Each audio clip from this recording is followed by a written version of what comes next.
On tonight's episode of The Avengers, our heroes face their greatest foe yet.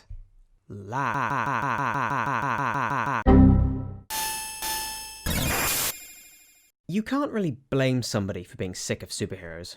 Marvel and DC have proliferated cinema with explosive popularity, ushering in a white noise of superhero films, with the MCU reigning supreme. Though in this age of non-stop superheroes, so many better stories have emerged that, to me, make the MCU rather redundant. On the contrary, the spandex-sporting stars that have seized the silver screen have actually fared pretty well in video games. Both Spider-Man and the Arkham trilogy demonstrate that it's more fun to be a superhero than watch one, and these games are even able to hold their own narrative-wise. I had reservations towards Marvel's Avengers, but these games encouraged me to give it a fair chance. And this game better be grateful those games exist, otherwise I wouldn't have gone past the first 3 hours.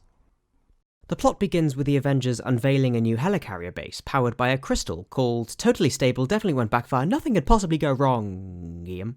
Sure enough, the event gets attacked and the crystal overloads. This causes mass destruction and creates a handful of uncontrollable super beings who are outcasted by society. You might say they've become infamous, but I'll leave that to you.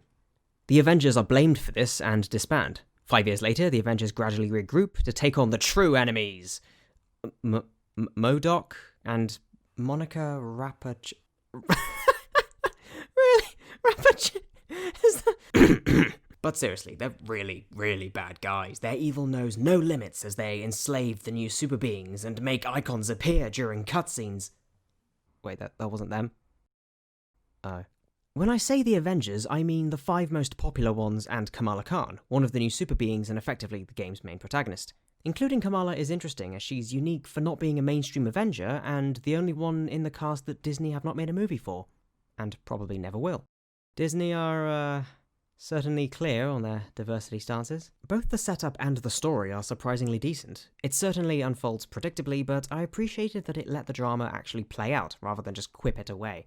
I'd say a main issue I have is with Kamala herself. I understand the need to explore a story through a newcomer's eyes, but I've been trying to figure out why I just don't like Kamala. Maybe it's because I don't see her as an underdog, as she's clearly very capable with her powers. Maybe it's because she's that peppy superfan archetype and I can't help comparing her to other characters. Or maybe it's how she keeps complaining about how her powers have made her a freak and an outcast. To the fucking Hulk! She gets better and her gameplay is quite fun, but it takes a while to get to that point. For the first couple of hours, it's just cutscenes, traversing, and stealth sections. That's my initial complaint with the campaign. It doesn't feel like the game actually starts properly until you've got 3 or so Avengers. The prologue has a few minutes where you can give each of them a go, and then most of them disappear for at least 5 hours, which is rather cheap. Once it properly gets going, the gameplay feels similar to a hack and slash. Each Avenger has their own special attacks and abilities, not to mention you can have others fight alongside you as NPCs, which is useful as you'll need them to take on the sheer volume of enemies. It's one of those gameplay styles that's not that original, but it's still fun. Also, by having it be more of a squad-based action game rather than an open world, it lets it feel a bit different from the other superhero games and more akin to something like Ultimate Alliance. But with that, I was concerned they'd lose something. I was worried the game would lose that feeling. You know what I mean? Like when you're gliding across gargoyles in Arkham City, picking off twitchy thugs and you start mumbling, "I'm Batman." Or when you first start web-swinging around New York saying, "I'm Spider-Man." That immersive feeling of being a hero. In this game, it's more about the Avengers as a group rather than as individual characters, and them fighting together requires them all to be balanced, and therefore toned down from their actual abilities. This has to be a game where Black Widow is as strong as Thor. The feeling of actually becoming a certain character, that feeling of immersion, gets lost in translation when they're so watered down.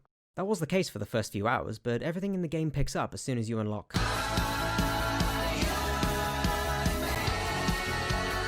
Iron Man is legitimately a lot of fun to play as. He's got the widest variety of attacks, lots of projectiles, a shield ability, and, most importantly, he can fucking fly. Captain America can throw his shield and activate a rally cry. Iron Man can fly. Then you have Hulk who can use a rage mode. The skies are my domain. Black Widow, I can show you the world. Thor can fly too, but he isn't unlocked until basically the very end of the game. So Iron Man wins by default.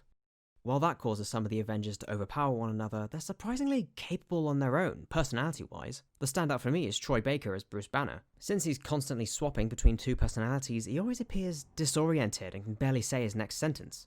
Okay, I'll go do other things. And while he's not exactly RDJ, Nolan North does make a good Iron Man. though mainly because here Tony Stark is basically Nathan Drake with a tech degree and a beard. Oh, shit! And Thor is still just Thor, and we love him for it. Oh, you're funny. Yes, I am. So it was nice to see that they didn't phone in the characters. Even if Captain America looks like a cross between Anthony Starr and Aaron Paul, I know it's the helmet strap hiding his chin, but here he just looks like he's about to call you a bitch. Other mechanics include gear that boosts your hero's powers and grants special buffs that range the whole spectrum from forgettable to actually just forgettable. Just keep pressing the optimization button, scrap the shit ones, and you'll be fine. Speaking of things barely worth mentioning, there's a multiplayer mode. You can have friends or random players join your party in the side missions, or you can help them out with their side missions. That's it, that's the whole multiplayer. These are missions that you can do in single player with probably just as competent AI, so it seems like a missed opportunity for some actual multiplayer.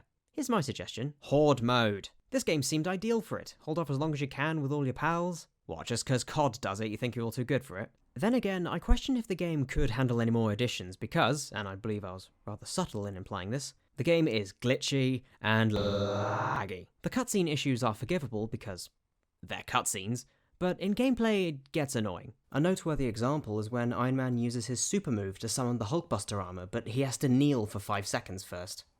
Twice it didn't even appear, so he kneeled for nothing.